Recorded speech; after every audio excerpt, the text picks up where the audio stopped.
Yeshiva's shita is anything that's valuable to the Rebbe is valuable to us and valuable to the Bach. When you're hiring a teacher, what's the most important thing? How the Masifta pioneered the idea of no longer having mashket for bringings to move from mashket to wine. Was that your idea? Or what would you say about the system of Elder Bachrim and Shluchim, the way it is in Lubavitch? Do you think it's changed or it's good the way it is? I do believe that if a yeshiva takes Shluchim, they have an achrayus to provide for them. What are the top two challenges? Which approach do you think would be most impactful to inspire a 15-year-old Bachar to learn? Would it be to try to make learning more choshev or to emphasize the hiskashmus? Which do you see being more successful in the long term and in the short term? That certain things that have been shammered to us, I love that line. He just gave it with in his nigla. He neshamed his nigla into us. Do you feel if you take a younger man and make him too successful of a Talmud Chacham, it will diminish his shlichus? You limit your Magidei Shir's cell phone usage while they're teaching? The Rebbe bring a phone into class? Or what would your final message be for the Olam HaChinuch and the Olam HaChabad based on your experience? That I believe that there is no greater shlichus than chinuch. That you see it from the Rebbe Kambam, but it can't be a job. It has to be a mission.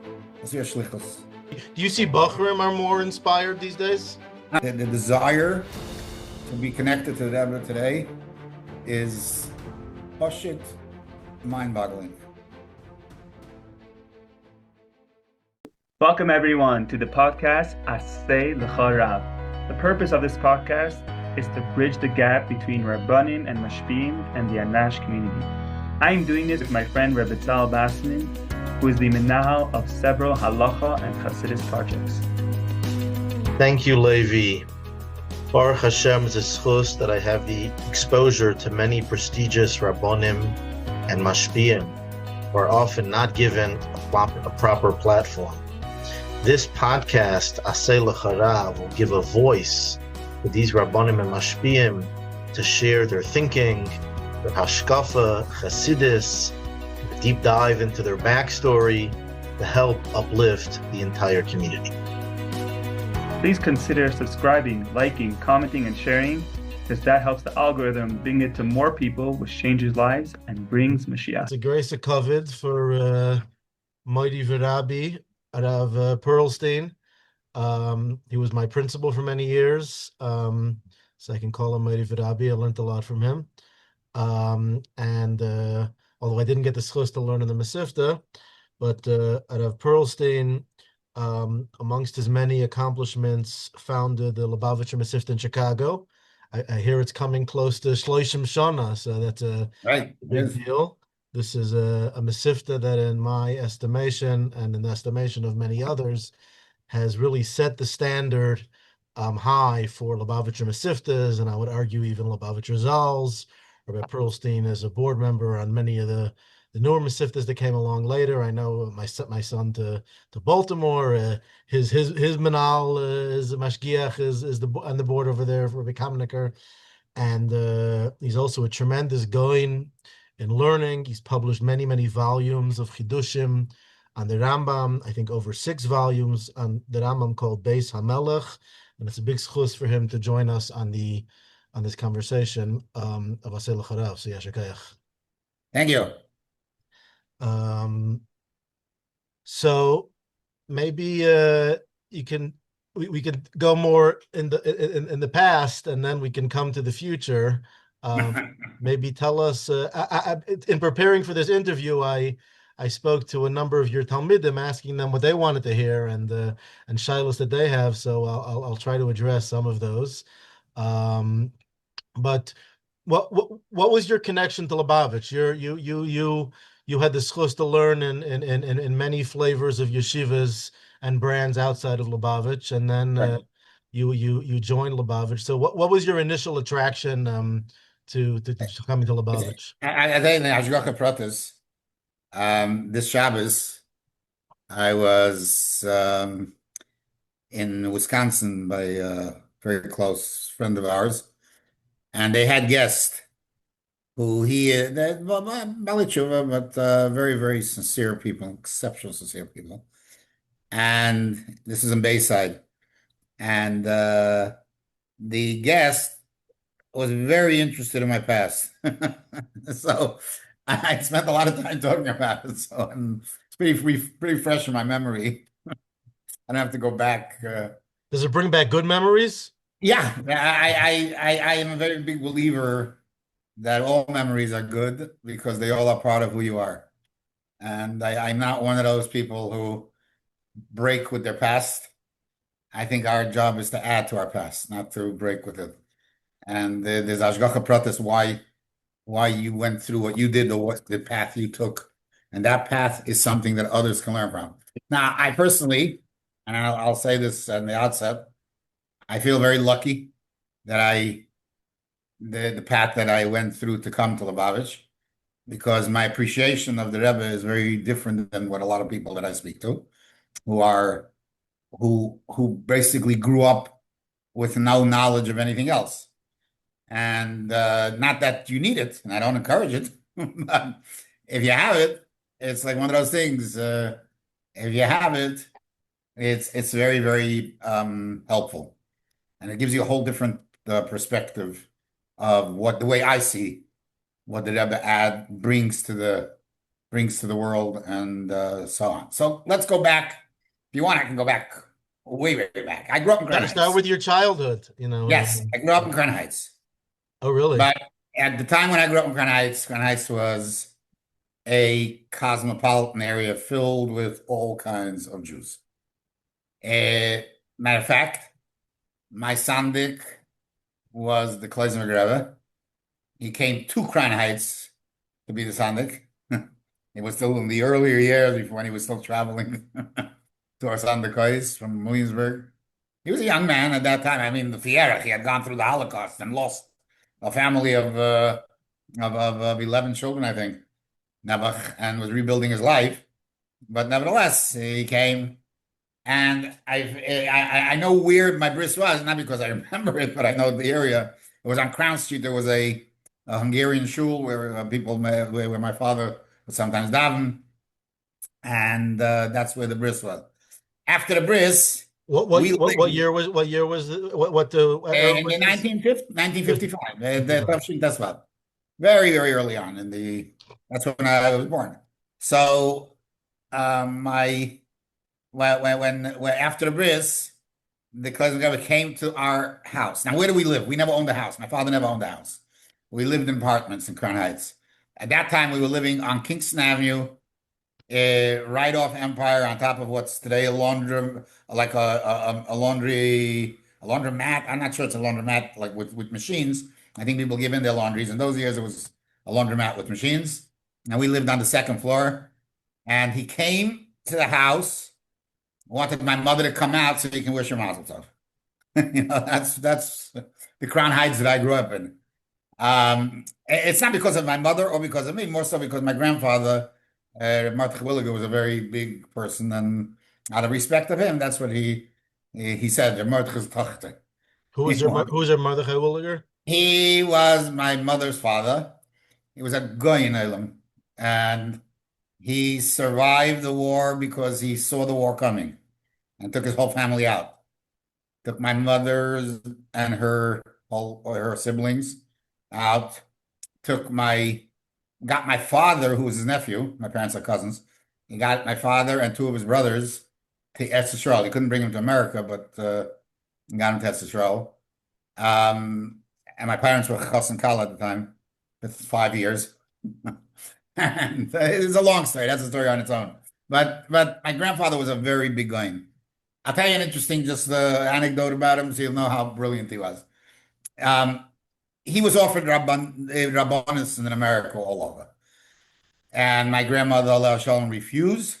She had 6 kids, none of them married at the time, and she refused to move away from the Lower East Side, and because she was worried about their future. And I have to say, she has a schus that can her. I mean, till today, as far as I know, and she's got probably a couple thousands of Einiklach and Or Einiklach. I believe every one of them is from. and I believe it's in her schus that she refused to give up. So what did she give up for that? He became a fundraiser for Torah Das. There were three fundraisers then circling the globe. One was Rabbi Weinberg for Lubavitch. One was my grandfather. And my grandfather, Rabbi Weinberg, became very good friends too. And then there was a Rabbi Reinitz who was doing it for RJJ. Those were the three mazes that. Now your Adam is a Weinberg. Yeah. And they were close.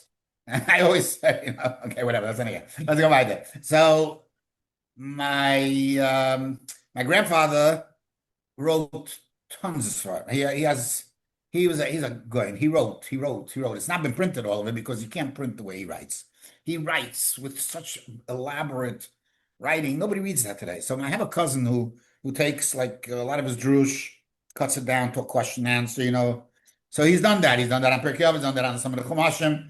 And there's tons of stuff. There's all other stuff in Halacha and this, but I don't know how much you can get to. The Rebbe would tell my first cousin, who's the Rosh Keil in Torah Das, Rabbi Leibel Williger, he would tell him constantly, there's a lot of, you can see it by the dollar. Did they talk in learning in Crown Heights? Did they? I have no idea. He went into the Rebbe many times. He did go into the Rebbe. And so, but anyhow, the reason why I'm telling the story is that my cousin came across something that my grandfather quotes in the name of the Bnei Yisachar. They call it Bnei Yisachar, depending on what but in the world that he comes from, that's what it's called. So, and my cousin knows the Chassidish Sfarim. He couldn't find it. He calls up, there's a Machon in Eretz Yisrael, Naftali something, and they work on Chassidish Sfarim. He has a friend there. He says, could you maybe do some research for me? Comes back to him a few weeks later, he can't find it. He says, do me a favor. I've never yet come across something that my grandfather wrote. And I remember he's writing this on trains while he's going from city to city, because it was before they were planes, but it was rare that you got on a plane. And he's writing it all out of memory. So he says, okay, I'll do a deep dive into it. And he gets in and calls him back a few weeks later. He says, I found a sefer that is out of print, but it was in print in Europe, that quotes this thing from the Bnei Yisachar. Oh, wow. He says he has never found anything the man has a memory like anything, incredible memory. I wish I would have a quarter of his memory. Anyway, so because of it, that was the Crown Heights. Now then I continued, I grew up in Crown Heights. My family, because of my grandfather's involvement with Torah Das, was natural that I would go to Torah Das, because I assume I got a very good deal on tuition there, if any tuition, but whatever it is. It's also, and they began, just an interesting thing, their first branch in Crown Heights was in the shul right next to the Rebbe's house, which was the Boston, the Rebbe had a shul. And a lot of the Boston, the Rebbe's Hasidim were Torah Dasniks, and they rented. So we had first and second grade was there. I was there only for first grade, but there was a second grade there also. I once met my first grade teacher years later when I became a Lubavitcher. He tells me, "Oy, ich bin schuldig." I'm guilty. Because every time the Rebbe would walk out of his house, he would take us to the window to watch the Rebbe. I don't remember it, but that's what he said. Anyhow, so Crown Heights till the mid-1960s was really, everybody was there. Everybody had a footprint there. Obviously, the Skolena Rebbe was there. The Lubavitcher Rebbe was there. There was nothing much. Lubavitcher was on nothing in that, as far as a Chassidus. I once went there, my cousin's bar mitzvah with my father, and he saw my father. My father was one of the few people in the shul that had a beard. He ran over to him. Immediately was mechaber to daven shachris. He's got a guy with a beard to daven instead of the usual. Eventually, I mean, it's turned into a massive movement, but at the time it was, and he was a very friendly person. It was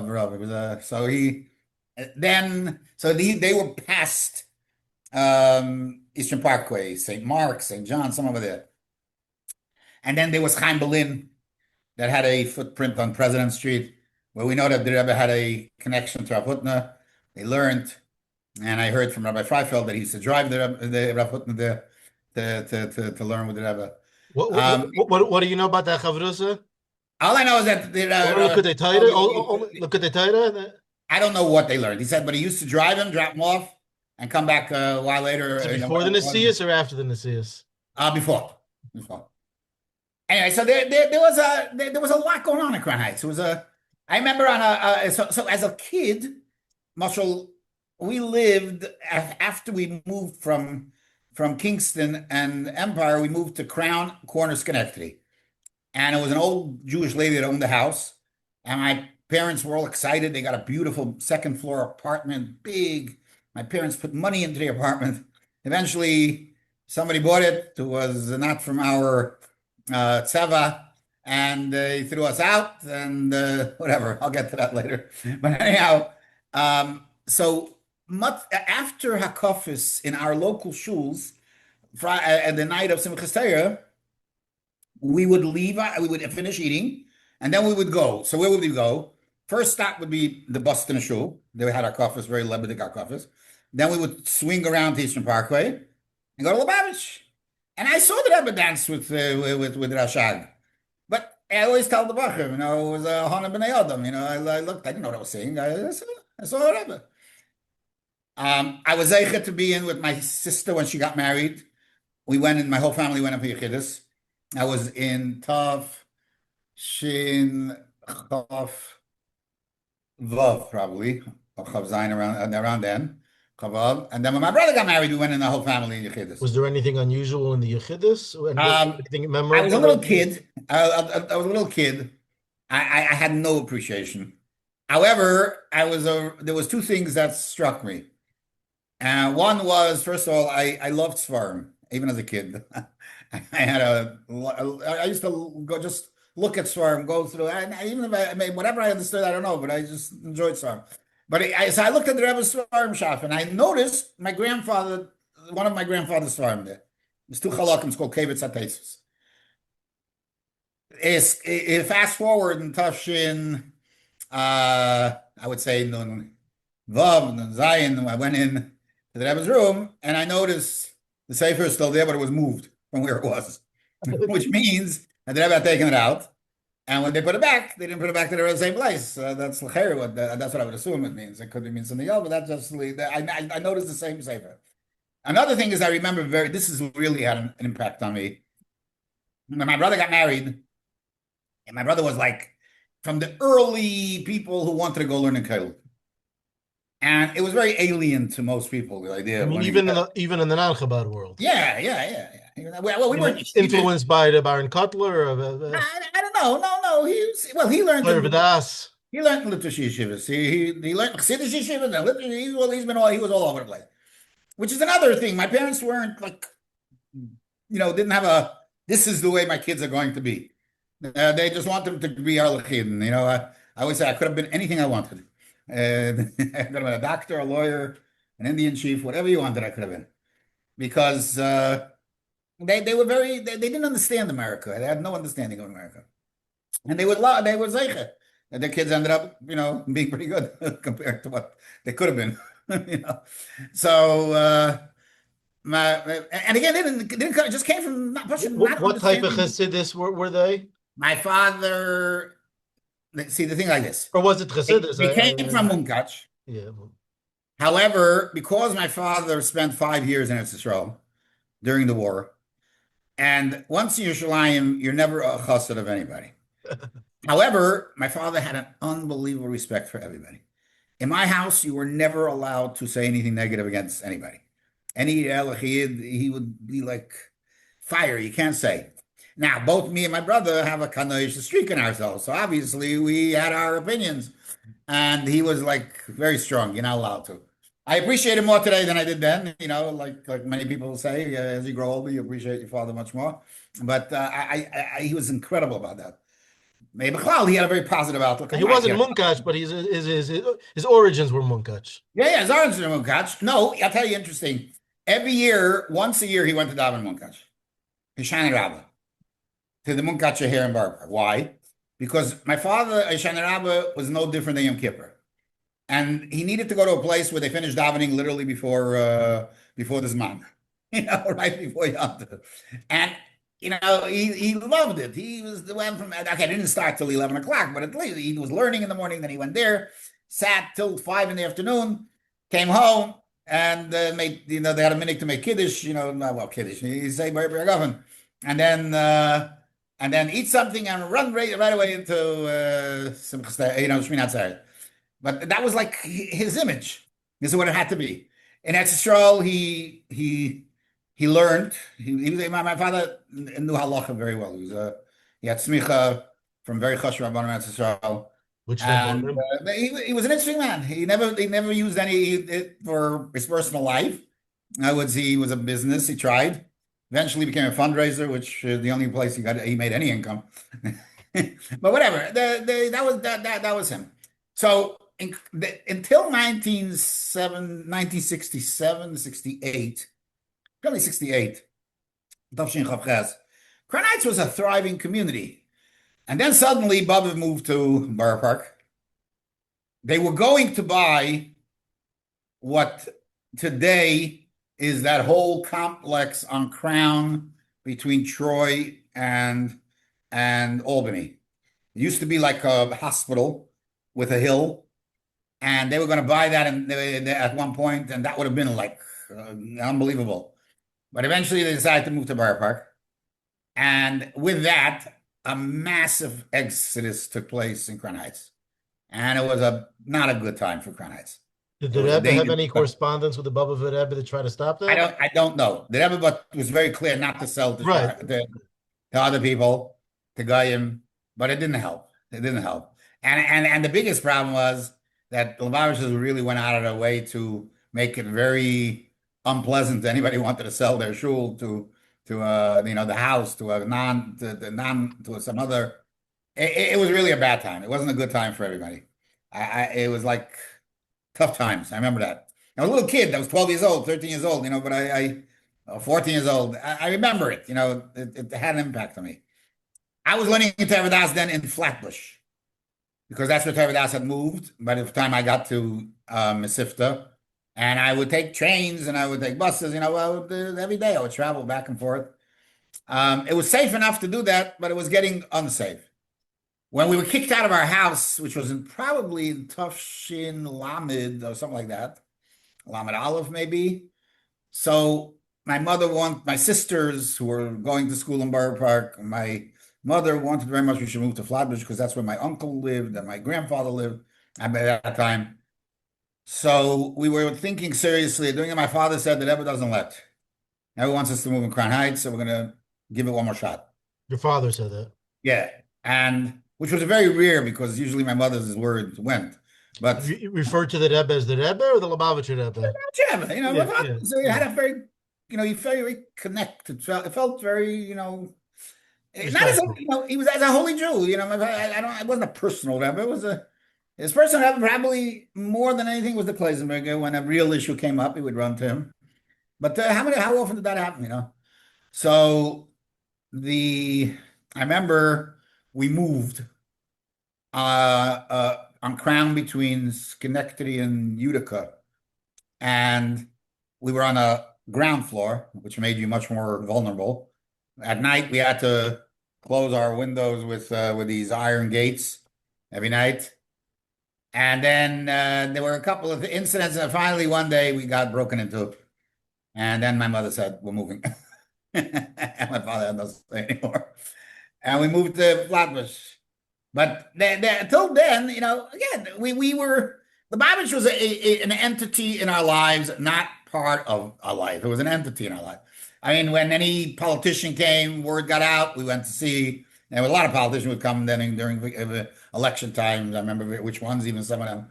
I would go by for a Fabreng and I would stand and watch. I don't know that, I don't know, maybe, in even of Makiv, it had an impact, but definitely not in the Pnimis way. On the contrary, I probably was more on the yeshivish side because of where I was going to learn.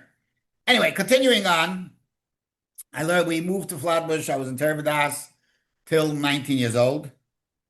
And amongst my Rebbeim, there was probably one of my teachers who had a strong impact on me in my way of thinking, somewhat very, very different than everybody else. And I'll tell you, he was not, even though people thought he was the most yeshivish type of guy. He was far from that. He was a very open-minded person. Not open-minded Hasidus, but open-minded to thinking. Who is And that this? was a rare thing. Because usually in most of these worlds, they don't let you think. And he was a big thing. Rabbi Zelig Epstein. Zelig And Epstein. later he became Rosh Yeshiva, his own yeshiva. He was an intelligent man. And he didn't go for a lot of the garbage that was being sold out there. He was a very intelligent man. I learned him for 2 years. I can't say my derech halimud I got anything from him much. Did Derek Halimud do some Brisk later? Yeah, much more. Yeah, very much so. And I'll get to that soon. He was, but he definitely helped you think maturely. In other words, not get caught up with childish thinking. And he was a very mature person. And How do you describe childish? How do you define childish? No, it's everything. You think of something. This is what is a 16, 18-year-old gets an idea? Oh, this is great. And therefore, I'll give you an example. He once would tell me, I asked him, I told him a svara. I said, and with this, I can answer, stop. It's enough that you answer this. You don't have to answer anything else. Don't jump. Think it through. What we like to move on. Take it. Think about it. Go weiter. No, you don't have to go any further in this. Just because he thought of something doesn't mean it's going to solve all problems in the world. It was a very mature person in general, and in Hashkafa, he also had a very mature way of thinking. When I went to ask him if I should go learn in Brisk, and I needed his help because I know his letter had value in Brisk, because he had some Balbatim that his son learned there, and he had some Balbatim that would give money there, and and he was also friendly with them. Who was the Rosh Yeshiva Brisk at the time? Barrel. So I knew it would have value. And as I went to speak to him also, and I mean, he was the one I would talk to. So even though I highly doubt he had any doubt that I should go, but his response was, "Komm zurück nach Shabbos." And to me, it was more like teaching you, it's a serious decision. I'm not going to answer you on the spot. Let me think about it. Then he came back and he said, he thinks it's a good idea. I should go. He sent me with a letter.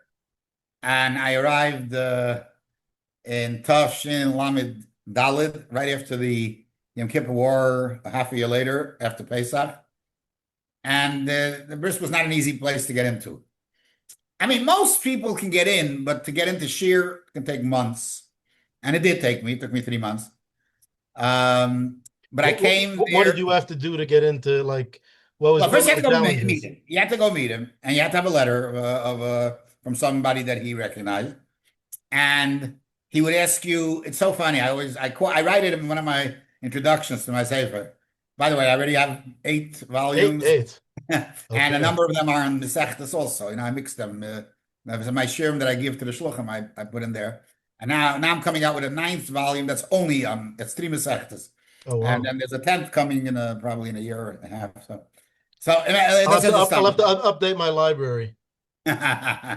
So anyway, he would come into him, and I write this in my introduction sometime. His first question would be, "That's the Takasha?" And you'd have a question. You want to tell him Teretz? He wasn't interested in your answer. He wanted to see what bothers you when you learn. And it's an incredible point. When you see what bothers a person, you know more about his learning than you know. He said, in his opinion, you don't know how to learn until you learn by him. There was nothing to talk about. So the only thing you can see is what's on your mind when you have a question. Do you still believe that, if you didn't go to Brisk, you don't know how to learn? No, that's a show. That would be a different way of learning. He definitely impacts you. I'll tell you why he impacted you. I keep saying this, and I believe he was a mechanech par excellence. He was probably one of the greatest mechanechim that I have ever met. Why? And not because he ever took any pedagogical courses, or if you would ask him, he probably couldn't tell you this. His derech, when he taught, it wasn't a shir. He learned the Gemara with you. And when you sat there, you thought he never saw the Gemara. As if he never ever saw this Gemara. Now, let me tell you like this. He gave the same shir every 8 years. I mean, it was a cycle of 8 years. So even if you're going to tell me that he wouldn't prepare and he's not doing it. But there were two groups. There was the group that were there 4 years, 5 years and up, and the group that was there till 4 years.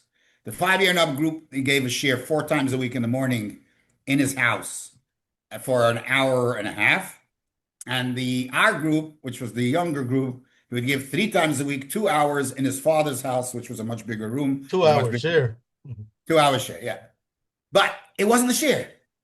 He came to the share. So I'm saying, so when he came to us, he was already prepared from the other share because he was always ahead with that. When he came to us, what he would do is he would read the Gemara and ask questions as he reads, as things came up. So was made Rashi with them, was made Gemara, everything was as if he's showing you how to learn. He's showing you what should bother you, what should trigger you to go look at a sefer.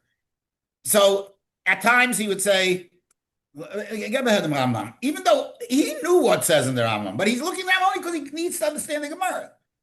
And that's an incredible way of teaching somebody how to learn. Did that affect the way you give your? Well, I would love to, but unfortunately, I don't have students that are ready for that. I would love to, but they don't have.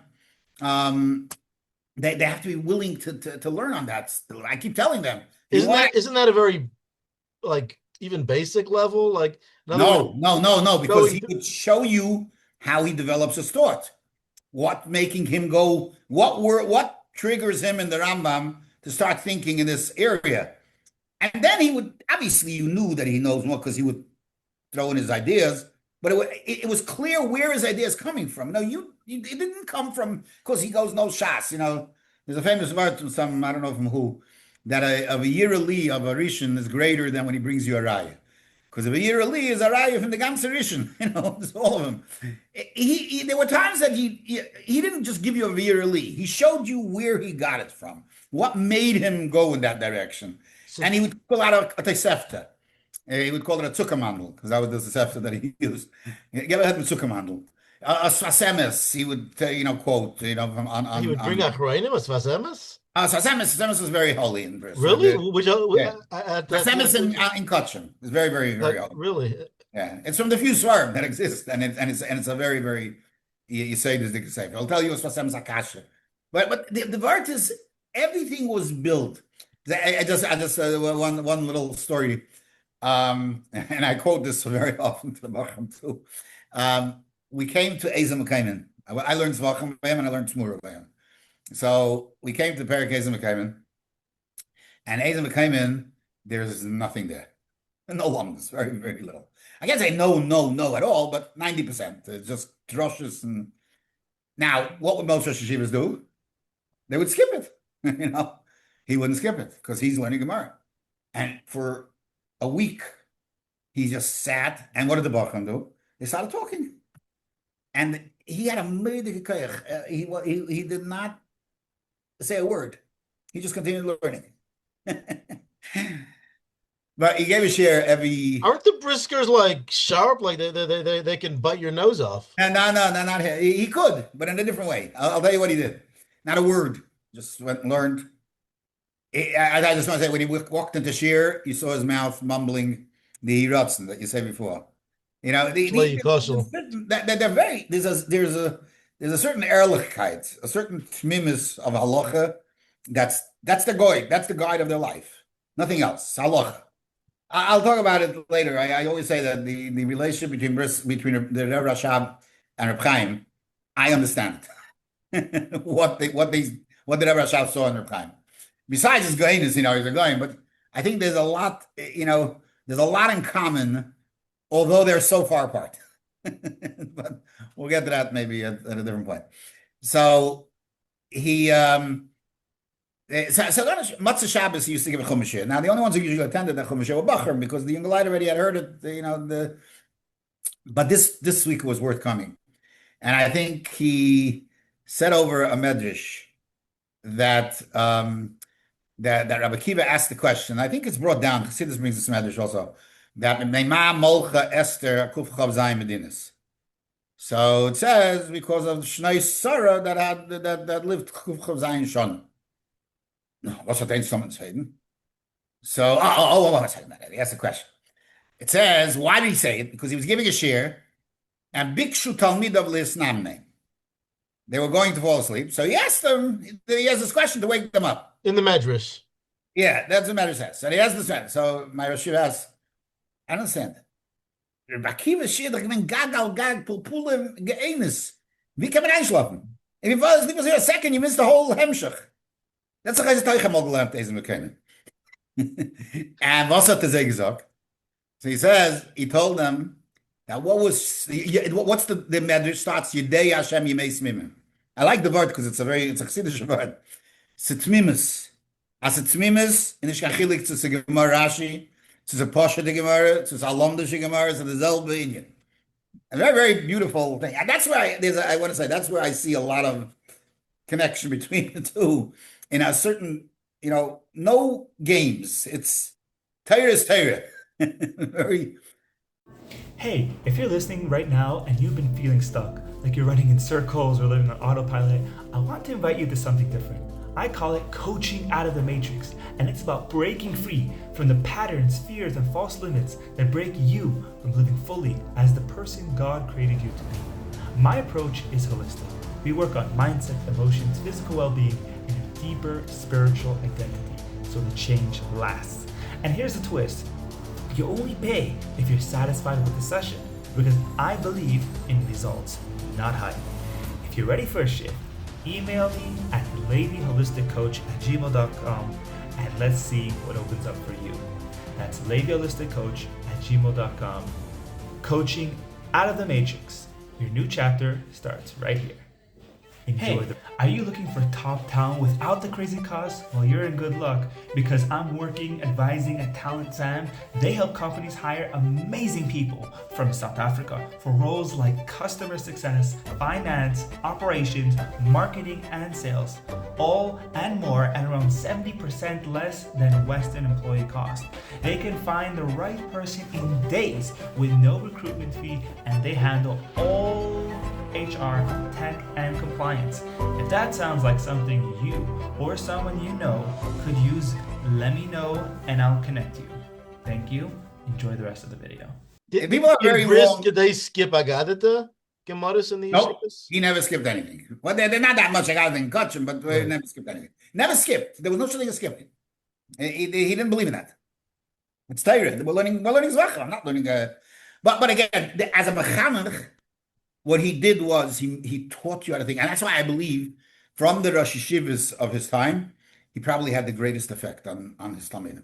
I don't know of any talent, unless somebody didn't learn it, and you could do that easily because nobody was really marking you or nobody was watching you. You were on your own, but you naturally were inclined to be influenced by his way of thinking, and he helped you a lot. He helped me a lot, at least in my way of thinking. I feel like I was thinking, and then.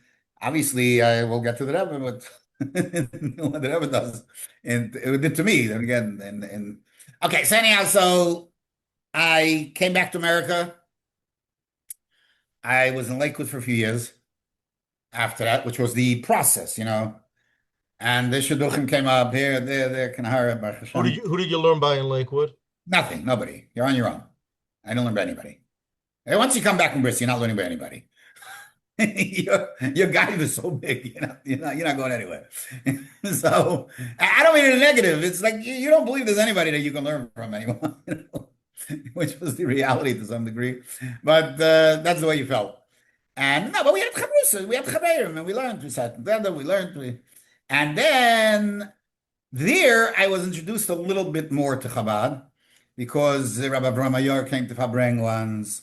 And I forgot who else came, and they were sitting at these Fabrengens were very, a little eye opener. Were you searching for something more? Or were you dissatisfied? Yes, I was searching something more in Eretz Yisrael also already.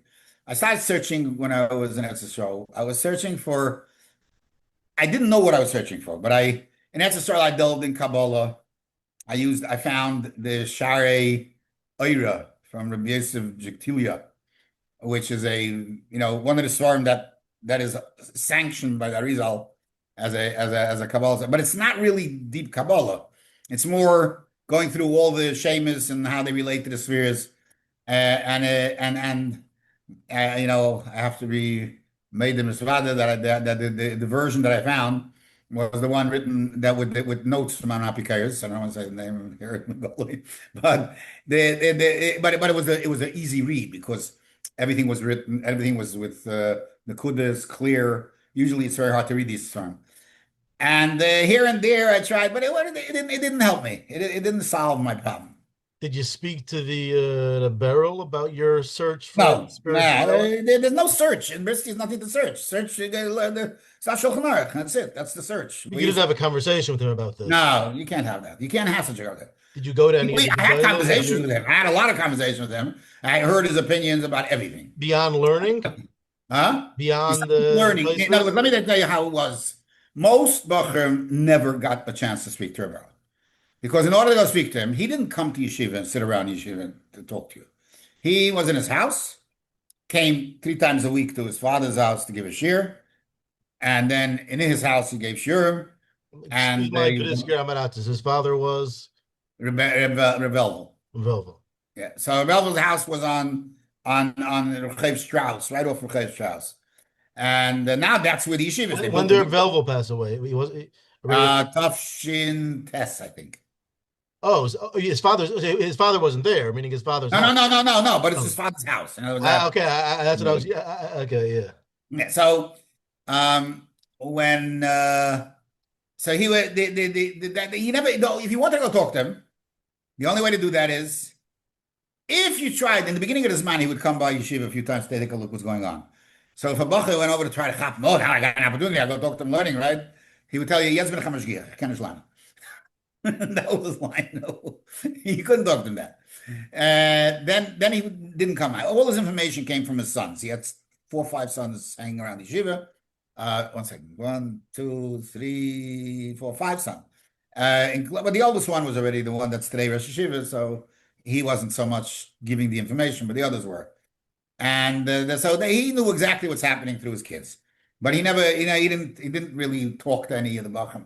If you wanted to go talk to him, you had to pick yourself up, walk to his house, which was a 10-minute walk, knock on the door, and the chances were that the Rebbetzin would open up the door and look at you in the face, the Rosh Yeshiva is Fanumen.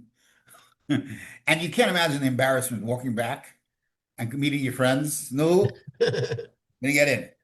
So the most Bacham did not try. Or if they tried once or twice, they gave up. But I was intent on having some conversations with them. Oh, I went and I got in at least I think 6 or 7 times over the 2 years that I was there, which was a lot. That's a lot. So what was the best? What was the most interesting conversation you had? The 6, 7 times meant no less than an hour each time. Oh wow! Because first you talk and learning, and there again he would direct you. So I once told him a whole word that I said, and with that I said, "Is kommt das nicht wie der Mishnah Melech?" He said, "No, nicht das fragt man ab beim Mishnah Melech." No, it's that's throw out the garbage. No, notice he would direct you. He would teach you a lot in his responses to you, and then he would start talking. Usually, they ask you about your family. They say this. He was a very, very social person, and he was very smart. And I mean, really smart as in wise. And when he talked to you, he was like 5 steps ahead of you. And also, people would come to advise with him about business things. He didn't know business, but he was just very, very sharp. He would analyze things very quickly and able to answer. So I had conversations. He once spoke to me about Hasidim and how he spoke about Chabad that came up, and he spoke about Brisk. What did he say about Chabad? The one thing I want to say, he wasn't a fan of Chabad, but he wasn't a fan of anybody. To him, nothing else existed but Brisk. And I say that's one of the common denominators. Nothing else exists. That's it. No, exists, yes, but this is what it's about. Everything else is what it's, should be. They should all be about us. I mean, obviously, I'm saying it in a joke, but there is a certain truth to it. Um, but he was extremely nice when you went into him, and once you got in, it was like very pleasant. You didn't sit down; you stood the whole time.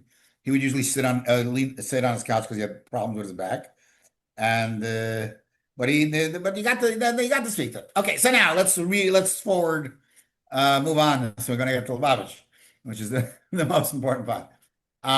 Then I came to Lakewood. And again, I was exposed a little bit to Rav Chabad. Avram Ayar. Rav Ramayar was bringing, and there was a couple of others, not big ones, but a couple of others that had some impact that I would go to and listen.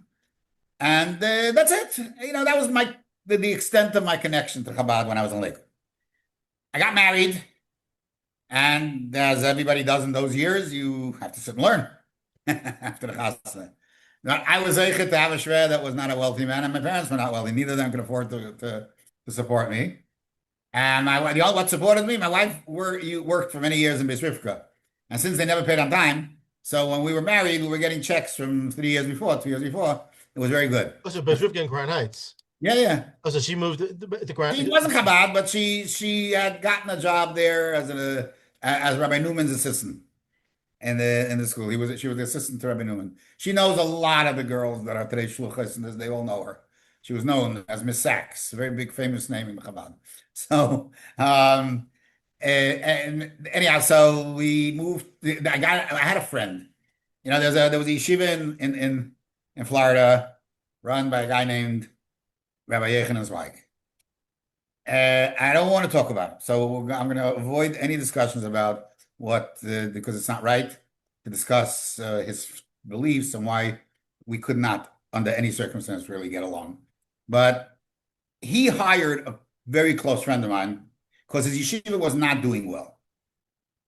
And he felt that if people would come, once they come, they'll be enamored by his way of thinking and his way of learning. And everybody will become, and he'll grow like anything. The yeshiva will, but it was a mistake. They not only weren't enamored, those who knew how to learn weren't enamored. Those who did not learn had a hard time being enamored because they couldn't pick it up. So whatever it was, it didn't work. But my friend was hired by him, and my friend decided to bring as many people that he felt were, in his mind, quality of people. Whether it were or not, that's a different decision, a different point. But he brought myself, he brought a very close friend of mine. We came down and he offered us, parnasa that we can learn. We can sit and learn. And all we had to do was be involved with the Bachram a couple of hours a day and give a shir once a week, like what's called in the yeshiva world, like Habura. And that's it. And I did that. There's a lot to talk about that time period in my life. But it probably was one of the most productive periods in my life, bringing me to Chabad. Because I only lasted with him 2 years. And then everybody went. My friend ended up being a Rosh Hashanah in Mexico, and till today he is. And in fact, I went to a chassan in Mexico. My friend had me come and give a share in Daltanya to his kailul. It's a Svardish kailul. He's very, very, he's looked at as a very chashuv person there. And my other friend is the one that came with me, is one of the biggest toyanim in Borough Park, in Bezdin. He represented Bubba 45, and he's represented big cases in Borough Park. He's a very brilliant guy. And there were a lot of other guys, a lot of other people there that I'm not close to, but were very smart people, knew a lot, but they all left. I ended up staying a little longer than everybody else till the end of the year, but we all left. And and during that period of time, I became very close to Rabbi Label, and together with my friend that came, Shapiro. Yeah, and we started a shir Thursday nights. We would go to his house, and we learned. I think it was Samach Gimel and Samach Dalet. Those years we would learn. We didn't. I don't know how much we learned. We did a lot of talking also, and we would sat till from anywhere from 12 to 2 in the morning. And was you and your chavrusa, or was just you? Me and him and my friend. It was We were very close, and we close Was to it you. So, clandestine, or this was, in other words, were you? yeah. Well, in the beginning, it was clandestine, but then when we left the yeshiva there, it wasn't anymore clandestine because we started also. So first we became very close to later. Then um, we started to learn. So what happened? I got a job teaching in the local day school. So my first year, I taught fifth grade. Hascholas Gemara was. And really, it's a whole parsha how we got in, but I started teaching that. Eventually, I went up to ninth, and I taught in another school 12th. So, and the other school was my class was, I would say, 85% non-frum kids, but they were honors class. They were brilliant. I don't know if I've ever had a class who knew Gemara as well as they did. They were really bright. And but they were into the world. They knew everything. They taught me a lot. Know what's going on out there. So, but that was and they came to my house. We had Fabrengens, even though I didn't, I started as dabbling in Fabrengens, but I would sit with them, we would talk. It was a really productive time. Anyhow, we started learning in Lubavitch and in the afternoon, my friend and I. In fact, there's Sefer, they gave out a Sefer on Masechta Shabbos from the Rebbe's Sichos on the Masechta. And basically what it is Rabbi Shapiro gave them the Sichos. They had to rewrite it on Masechta Shabbos, reorganize it. And we would edit it and look it over and then work on it. So that was one thing we did. And Rabbi Korf, Alav Shalom, hired us officially. He gave us, I think, $50 a month. That was our stipend of being part of having a kollel. We were his kollel. And at night You we ran left our that yeshiva, and you're now yeah. Now Lubavitcher kollel. right. And then at night we ran our own kollel for Babatim in a different area, and that created a tumult in this town. This rabbi's So wife. wait, did you have a kesher with the Rebbe at this point, or you were just learning the business? So let me tell you. Let me tell you. So I started having much more of a cash. Of course, I would listen. Anytime there was a Fabrengen hookup, I went every Sunday. I listened to Rabbi Yale's Chazara. This is where my real exposure to Chabad started. I went to a lot of Fabrengens, or labeled Fabrengens mostly, obviously, and I can tell you what he says, and I can tell you what he sang.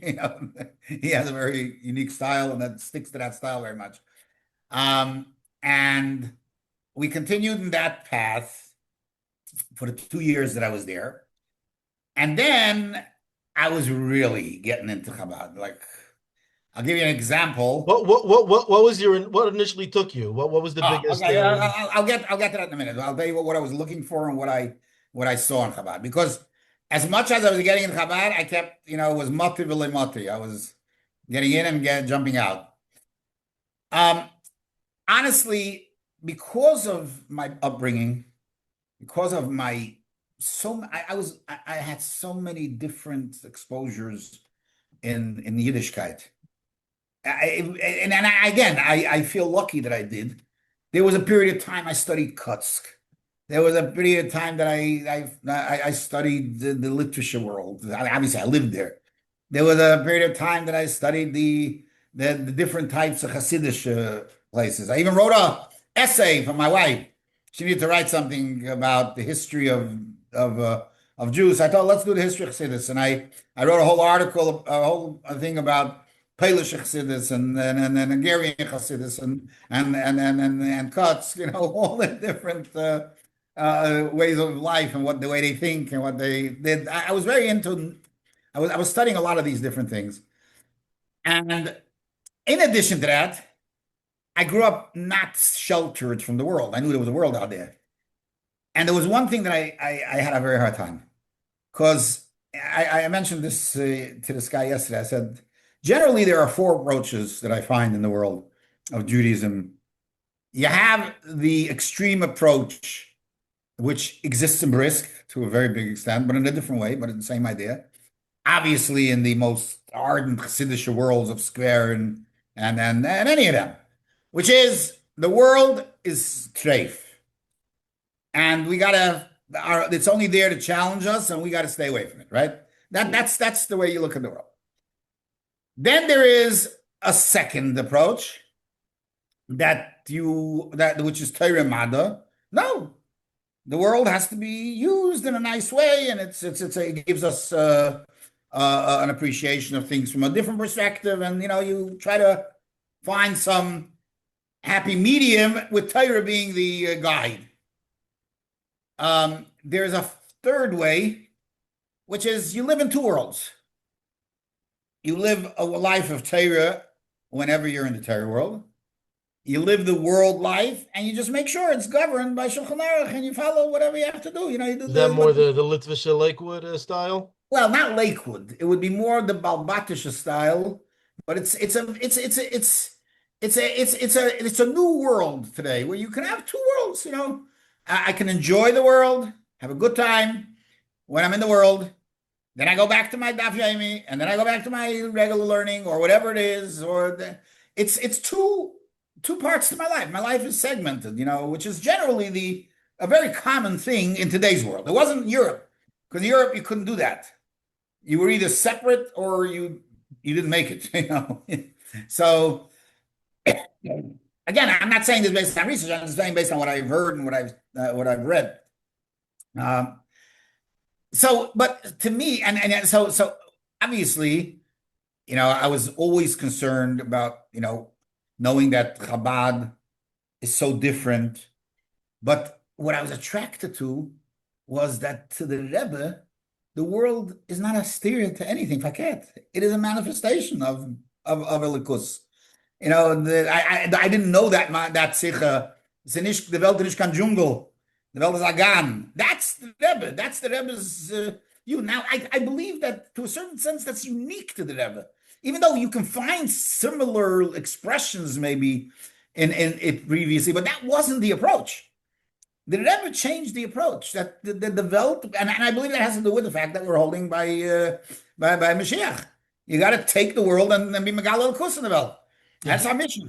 Here's a shaila from one of your Talmidim. Yeah. He wanted to know there's a concept in the Welt called the Shas Yidden. Where you could watch these videos of these extremely talented Iddish, and they push it. They know the whole Shas with Tosfos. Right.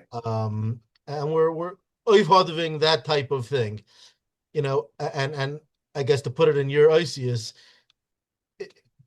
it becomes more challenging to do that type of focused growth if you're living in the fourth world. Meaning, it seems to be easier to do in the first world. Definitely.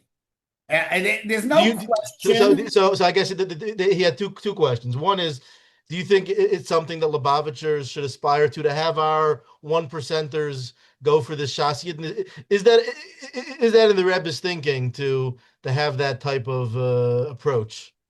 Okay, so I want to tell you something. There's no question that I want to say this very carefully because I don't want it to be misunderstood. Due to our broad view of things, it's very hard to put ourselves in a box.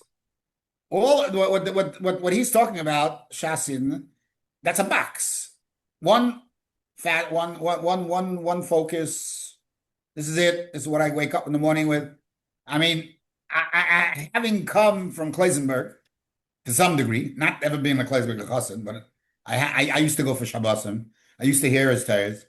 I once, to us, before you daven, what do you got to do? You got to learn chassidus. I once heard from him the following: "Ich kann nicht verstehen."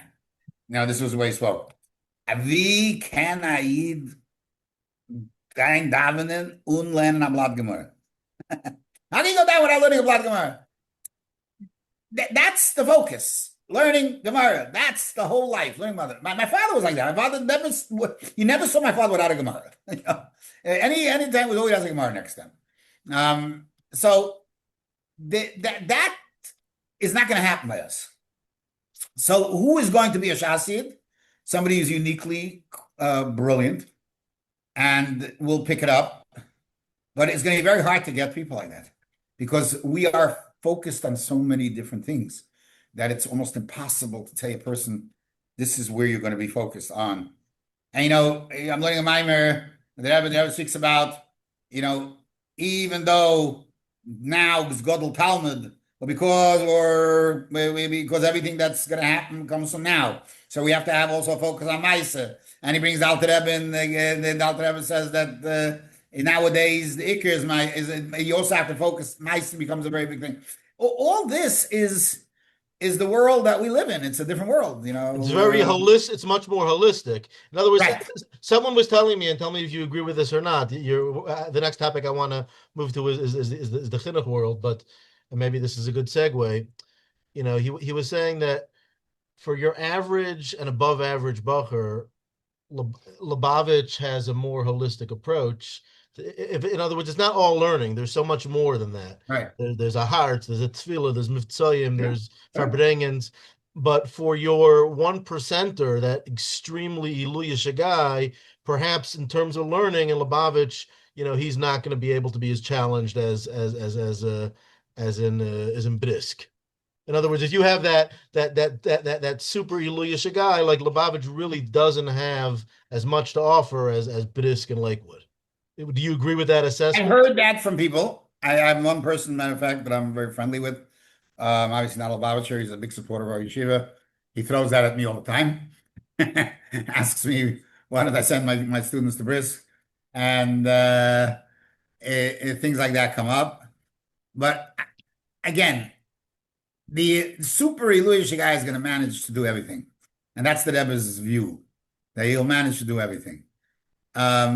The average person, for sure, will be more challenged in this area of other places, but he'll also be missing the Reichkeit of what goes on there. So it's a give and take, and you got to know what's the truth and what's the best, and that's where you have Rebbeim and you have a derech which teaches you. Personally, I feel that the holistic approach is the healthy approach. You are a lot healthier, a lot better off than if you just cut off and live one life or even two lives. It's not. Again, that's what drew me mostly to Lubavitch. The biggest draw was that. And what I was saying is that when I said motiv, every time I felt I'm going to make the move, I would back off and said, no, let me try. There's somebody else who I might meet who was very. So when was your last V'loi Moti? Meaning, what was the Makeh B'Patish? So I was telling this to the guy yesterday. I said the Makeh B'Patish were my kids, because at some point I had found a very comfortable place in Chabad. I was into Chabad. I was into learning the Chassidus. I was into, obviously, I thought I was, but now I know I wasn't. But there I felt comfortable. And I was also in the non-Lubavitch world, right? I was assistant principal in Tversky.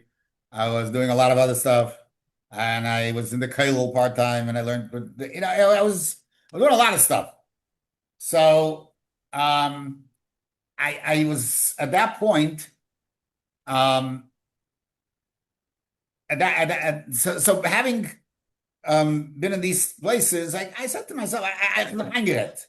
And I believe I was wrong. Today, I say I was wrong. But then I thought I had an approach, at least for the time being. I live in both worlds. I live in the Lubavitch world. The Chitzanius, I live in the regular world. And I'd be more happy with that. And then my kids at that point were obviously have to go to Tversky, because that's where I was involved in the assistant principal. You couldn't send them to a different place. And I turned to my wife one day and we started talking. And I said, we can live in two worlds, but our kids can't.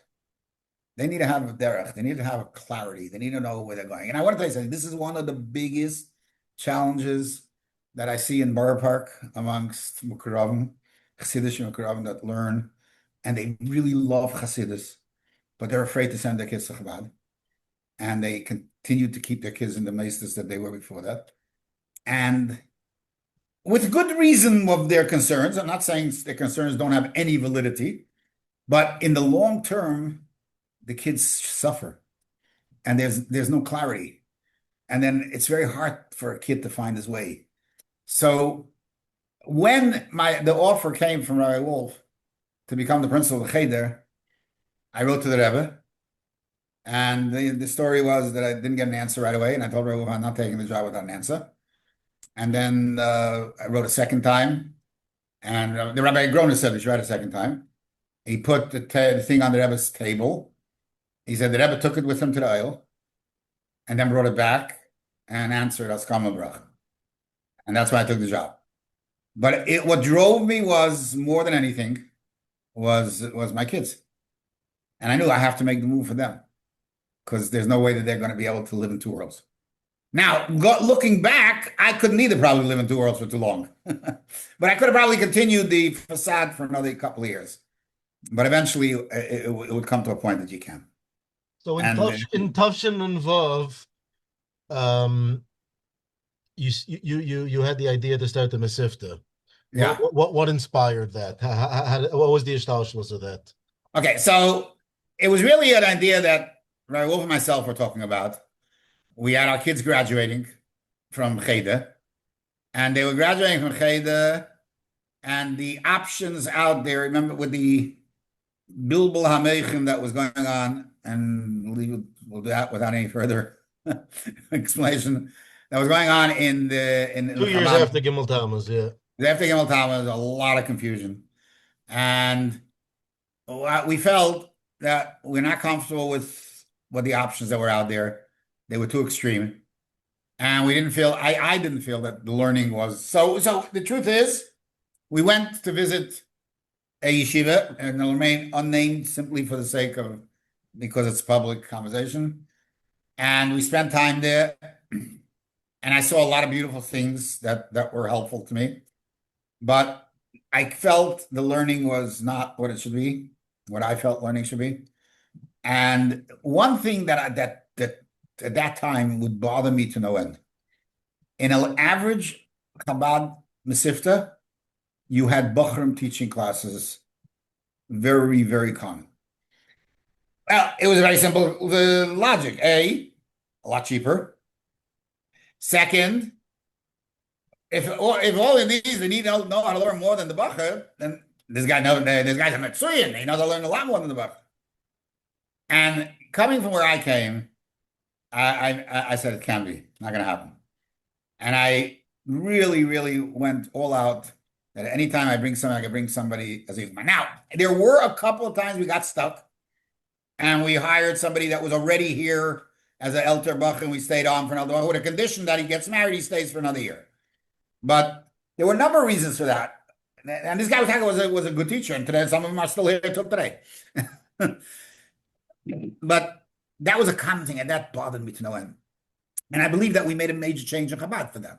At all yeshivas today, Mesivtas, hire married people. And I think it had a lot to do with a different way of thinking that changed when the Mesivta came into being.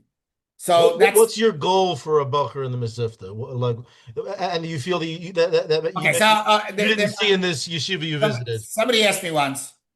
Every yeshiva has what they think is the most important thing they want from a Bacher. So I said, he asked me, what is yours?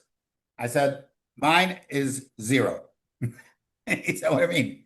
I said, I want everything. I don't want a yeshiva focused only on learning, which there are yeshivas in Chabad that their biggest focus is learning. I don't want a yeshiva focused only on Chassidishkeit, and even then there are yeshivas that focus only on Chassidishkeit. I want Bachrim who learn, who are Chassidish, who go on Mitzvahim. Now, obviously, there are going to be Bachrim who favor one over the other, but the yeshiva is not going to favor one over the other. The yeshiva's shitta is anything that's valuable to the Rebbe is valuable to us and valuable to the Bacha. And that's where he has to be focused on. There's no giving in on anything. Now, obviously, we have to be realistic. Some Bachrim are just not shaykh to this and not shaykh to this. Okay. So we allow them to gravitate to what they feel their success, but we never allow them to give up anything else. You got to be involved in everything. And that's where that tzlach of the yeshiva is very much. that there is nobody that'll tell you this is what it's about and not the other stuff. And I think that's very important. And that was really what we set out to do from day one. Now, have we been successful? I can't tell you yes or no. We've had a lot of successes. I'm not saying we had all successes, but we keep working on it. This podcast is sponsored by Koilel L'Olam Deidach. Revolutionize your limud chassidus. Join over 200 shluchim and anash that are taking their limud chassidus to the next level. In Koilel L'Olam Deidach, you have expert mashpiyim, Rabbi Asher Farkash, Rabbi Yosef Klein, Rabbi Yitzchak Coffin, numerous guest mashpiyim that learn chassidus in a unique way, broken up by sugyas. Every 2-3 months, we take a new sugya and we dissect it from its haskalah to its avodah, level by level, for bringing on the sugya, discussing the avodah aspects of the sugya, the practical application of the sugya. Schedule a conversation today with the Menal Poyel or Paltiel and learn chassidus like you have never done before.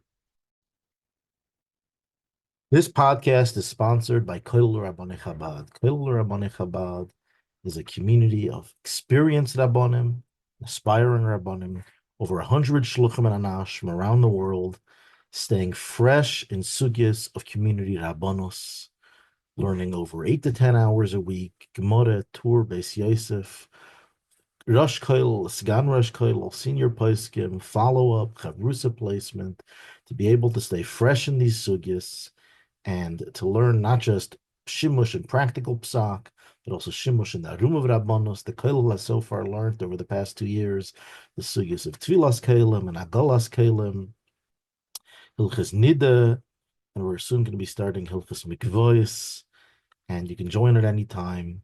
Schedule a conversation with the Rosh Koilel today at koilelrabbanechabad.org. When you started the Masifta, was there pushback to the idea? I remember hearing rumors that Rabbi Yael didn't like the idea of all the yeshivas. There was pushback from. Did you get pushback from the idea of starting? Not really. Not really. There were shus from the. No, we spoke. Everything was done through with Rabbi Daniel Moskowitz's askama. With the way we spoke to whoever was in Americas and in Aguch, they were all very receptive and positive. It was never ever. I never had any. When our biggest opposition came when we started having this minig of going to the oil for Shabbos. In the early years, we were considered like crazies. Very often after going to the Oil Shabbos, Sunday we would daven in 770. We had guys come on, kind of in a cemetery. We had all kinds of comments. Who from the beginning you say was your madrich in guiding you how to set up the Masifta? I don't know. I don't think I had a madrich. I think we went based on observing other places and very much using what I felt was important. And obviously working with the staff. We have an incredible group of people. And from day one, we had a very special group of people that we work together a lot. And that's been really the success, is that when you're hiring a teacher, what's the most important thing? Dedication. Abilities, obviously, he has to have the ability to teach, but he has to be totally dedicated to what he's doing. And I really believe that you can go through every member of our staff. They live and breathe their students. They live whether it's mashpiyim or whether it's there's an unbelievable ibigevkeit to the talmidim. And yes, you want a teacher to be able to express himself and learn, understand what he's doing and present it. I mean, when Rabbi Silverberg came and gave a shiur the first time, there was nothing to doubt that he is a phenomenal Maggid shiur, because he was the clarity of what he said. Rabbi Cohen came, it was just unbelievable. You saw that that Chassidishkeit, and that knowledge, and they and he has a clarity too, very very clear. It's a different personality than everybody's different, and then every one of them. I mean, I always say instead of writing my svarim, I should write a book about how we got everybody. It'll be a lot bigger bestseller. But I said, after all is said and done, I'm fat about time. And one of your Talmidim wanted to hear about how the Besifta pioneered the idea of no longer having mashke for bringings to move to from mashke to wine. Was that your idea, or how did that happen? Everything, there's no my idea. No, nobody has one idea. It works very much. We have meetings, and when issues come up, we discuss, and there's a very strong feeling that in today's day and age, you need to back off from mashke as much as possible. It wasn't always that feeling, but I would say in the last 10, 12 years, it's been a major, major shift away. What changed? What do you think changed? The dangers, I believe we live in a much greater addictive society. Our society is a lot more addictive than ever. And a lot is because of different things that go on in the world that people have the ability to, and they become addictive to it. And therefore, addiction is a very, very real thing. Now, I'm not saying that we deal with that, but you want to make sure that there is no such thing. It's also, you gotta start thinking legalities. You gotta start thinking what's right.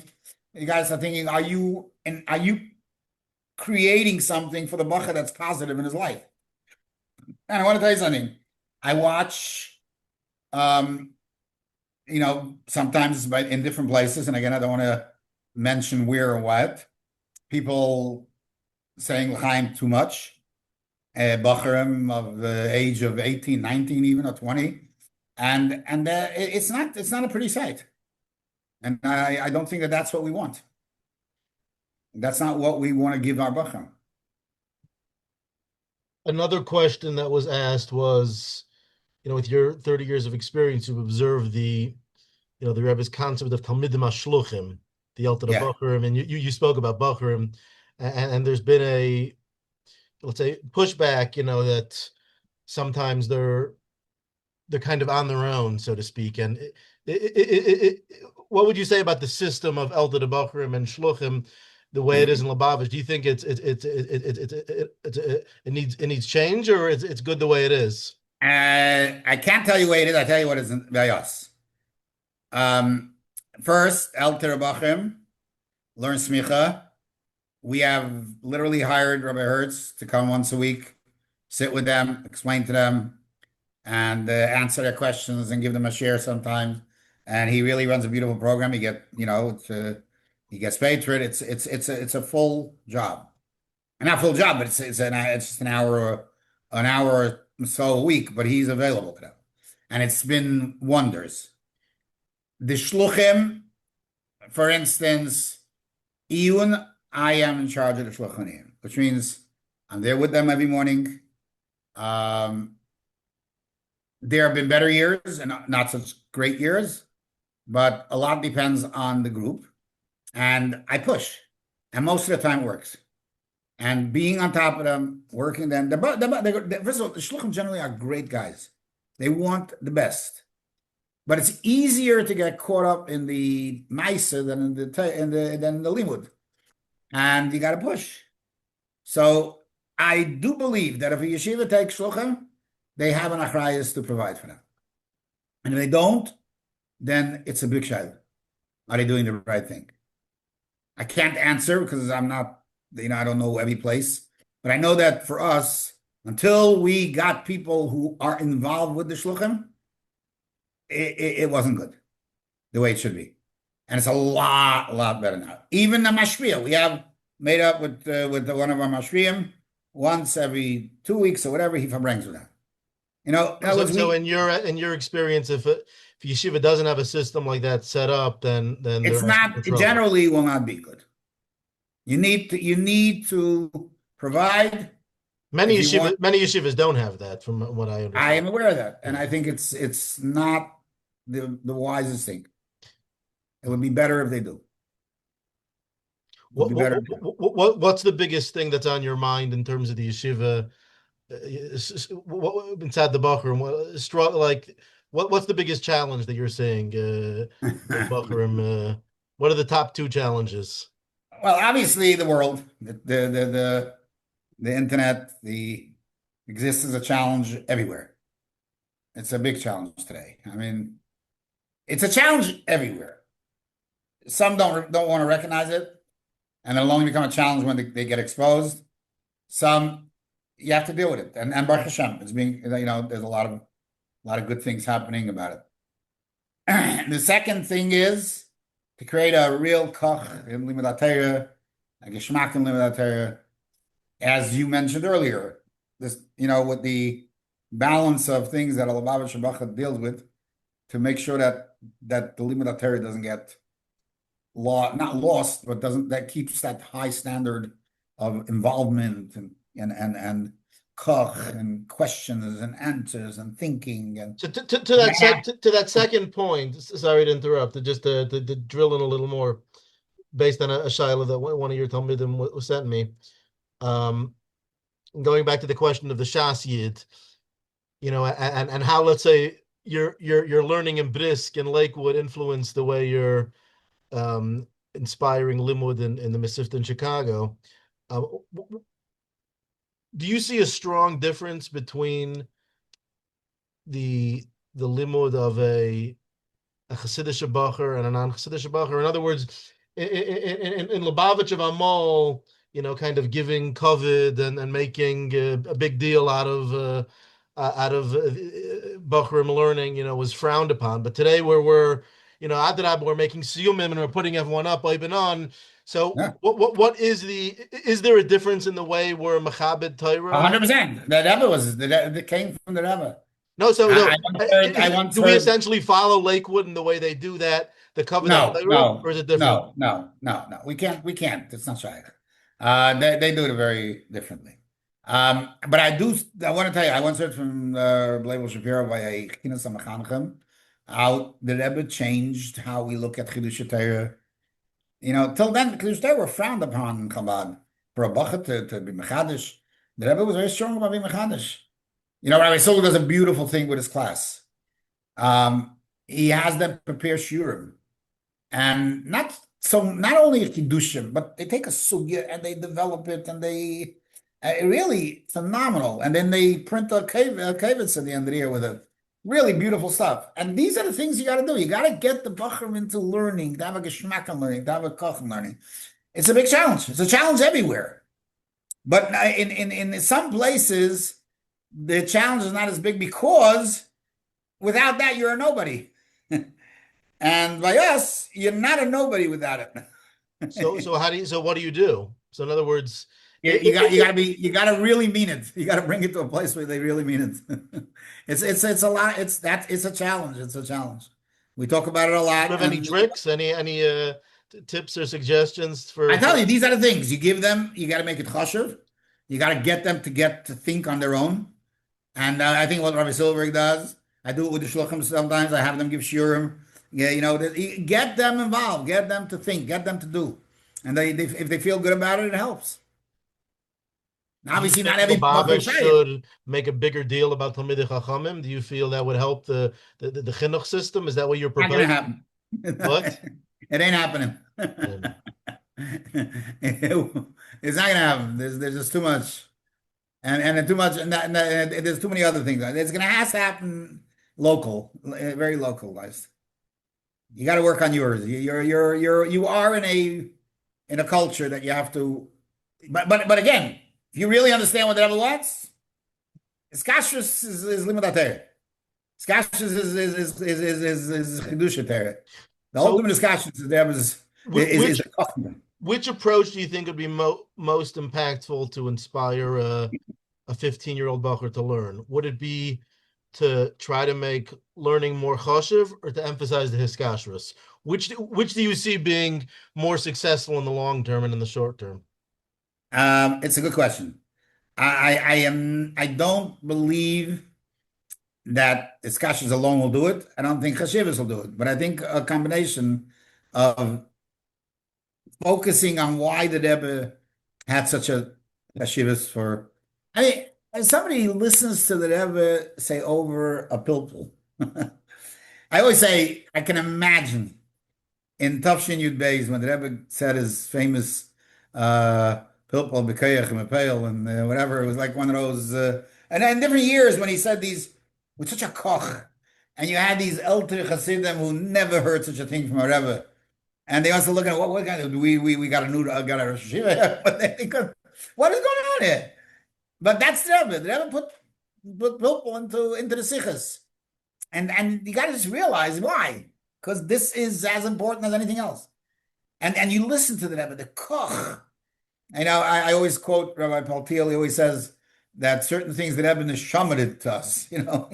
I love that line. He just gave it with in his nigla. He neshamaded his nigla into us. He kocht with hazak koch and the lumbus of it. I mean, how could you not go crazy from some of the even in you learn a sikha. There's some nigla dik sichas, and even Rashi sichas that end up with some nigla in it.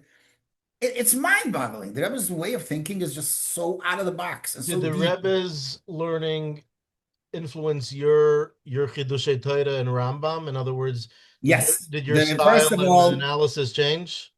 First of all, the diukim that the Rebbe brings to the table is more than anybody else.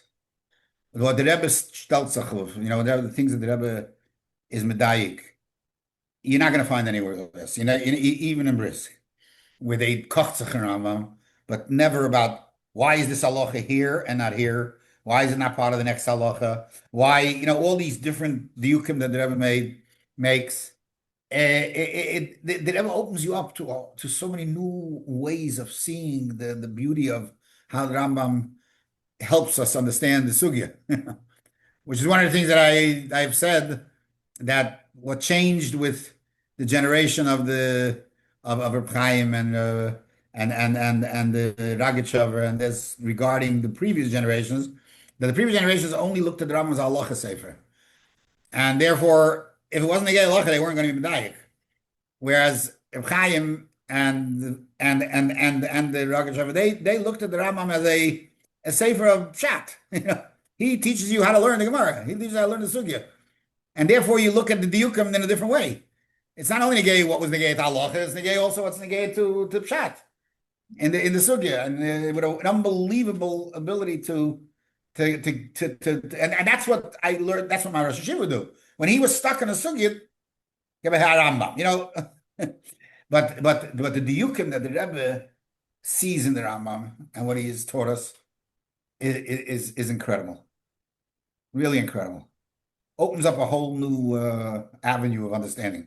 Do you feel if you take a younger man and make him too successful of a Talmud Chacham, it will diminish his shlichus? No. In other words, if he's going to be too into learning, he's going to be less of an impactful no, macher? not at all. Not at all. I think that a Lubavitcher young man will be able to do both. But he has to be willing to do it. He has to want to do it. 100%. And there are. I can show you those. We have Talmidim that they kochen alan and they keep writing and asking, and they love it. And they learn, and the same thing, they're very successful shluchim. I don't think it's a stare. I mean, obviously they're not 24/7 only learning, because they're doing other stuff, but they're constantly giving shiurim, they're constantly learning with people. There's a lot of learning.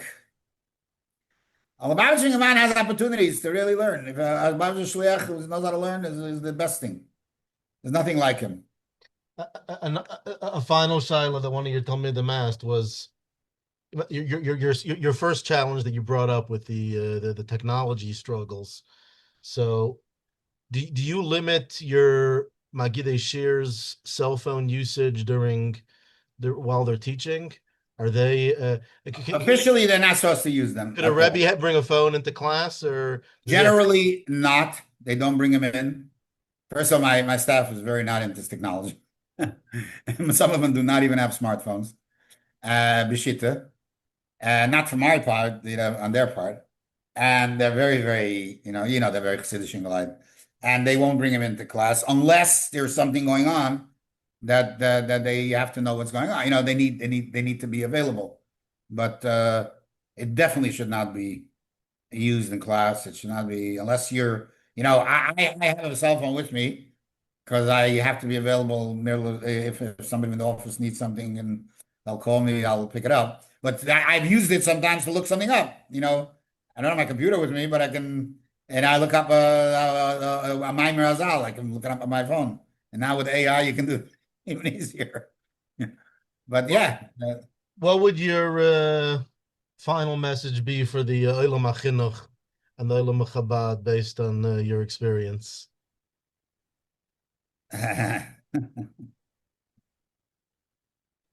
It's hard to really put anything into one message, but I'll tell you what I think is the most important thing. The most important thing is that a Talmud needs to know that his Maggid Shir, his Mashpia, cares about him sincerely. And every person in chinuch, whether it's and it's also in an elementary chinuch just as well. It can't be a job. If it's a job, no. You're talented, you'll be successful, but it can't be a job. It has to be a mission. It has to be a shlichus. I always tell I always tell the staff that I believe that there is no greater shlichus than chinuch. That you see it from the Rebbe Kam, and the reason is because b'derech hateva, to really influence somebody is very hard, and especially in today's day and age, because there are so many influences challenging yours that it's very hard, and you need that koyach of Moshe to be able to affect. So A, B, we have to know that whatever we're doing is part of our shlichus to the Rebbe. It's part of our shlichus, and we have the koyach of Moshe, and that's what will bring us success, because it's a very challenging time in the world of chinuch. Do you find that Bachram these days are more inspired than they were 2 years ago? They say in the Olam HaShlichus, the world is on since October, since Simchas Torah, everyone's more. Do you see Bachram are more inspired these days? I don't think October 7th has spoken to them. Why do you say, why not? I don't think they realize they don't get it. A lot of them don't understand what happened. They were not, they weren't mature enough to get they don't live with it. It's not where they live. They're not following the news. They don't follow it. They don't live with it. I was speaking to my son in Masifta. He told me that I said, "You heard Trump won the election?" He's like, "We didn't." This is 5 days later. They didn't hear a thing. It makes a lot of sense. But I will tell you one thing, that the desire to be connected to the Rebbe today is pashut mind-boggling. To watch these junge Kinderlach with such a love and dedication to the Rebbe is the most inspiring thing to do. I feel very lucky that I live amongst them, because it's very inspiring to me. How many graduates did you have over 30 years? Can I know to? I don't know. I don't count. I don't count my Eniklach. I don't count my graduates. I'll leave that to my son-in-law. Okay, well, Yashikaya for everything you've done and you're doing for Lubavitch. I don't do for Lubavitch. I do for the Rebbe, and the Rebbe does for me. So he gives me the keiches to do. And Yashikayach to you, and continue those things that you're doing with the kelim and the learning. It's a beautiful thing. Mention that from I don't think there's been a time in the last years that I remember where Balbatim are learning as much as they're learning today, and it's really beautiful to see in Lubavitch. It's really great. And keep it up. Atzlacha. Okay. All right. Kultiv. Thank you for your time. This podcast is sponsored by Smichas Chaver Chabad, Halacha U and Women's Halacha Circle. In over 100 communities around the world, Halacha for everyone. Halacha curriculum that we provide for your community to teach the halachas, to engage people in halacha, to make halacha interesting. We have Smichas Chaver Chabad for Anash communities. For those that have a yeshiva background, we have Halacha U, which are advanced courses being taught in Chabad houses around the world. For those that don't have a yeshiva background but want serious, roll up your sleeve learning, super engaging, take them through the journey of the halacha down to the super, super practical. Every 6 months is a new topic. After Pesach, we are starting the sugya of workplace halachas, the laws of ribis, the laws of baltolin, paying your workers on time, and the laws of yichud. Fascinating sugyas. We have it on various levels for those that have a yeshiva background, those that don't have a yeshiva background, for women as well.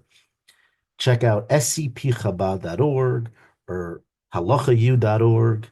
Click join to schedule a meeting with me to learn more. This podcast is sponsored by Koilel Aliba de Hilchasa, a brand new Koilel with the Rosh Koilel, Rav Yaakov Goldstein, Sgan Rosh Koilel, Rav Menachem Rottenberg, Menal Poyel, Rav Mendel Weisfish, all active, experienced, Moida Hayra. Follows an 8-year syllabus. Every 6 months is a new topic, broken up into subtopics. Until Pesach, we're learning the halachas of Hilchas Avelus and Biker Cholim. After Pesach, we're learning workplace halacha, Hilchas Ribis, Hilchas Baltolin, and Hilchas Yichud. It's a serious learning Gemara, Shulchan Aruch inside. 3 hours a week of Chavrusa learning. Help find you a Chavrusa, set up a Chavrusa. And then there's 2 in-depth shiurim per week, 2 live shiurim per week. And it's serious learning. Someone that has a busy schedule, 3 to 5 hours a week. Schedule a conversation with the Manal Poyel today at koilelad.com. Hey, I hope you enjoyed listening to our podcast. Don't forget to subscribe, like, comment, and share to help bring it to more people, which brings Mashiach. And if you want coaching that actually shifts you, just reach out to me at ladyholisticcoach@gmail.com. See you in the next video.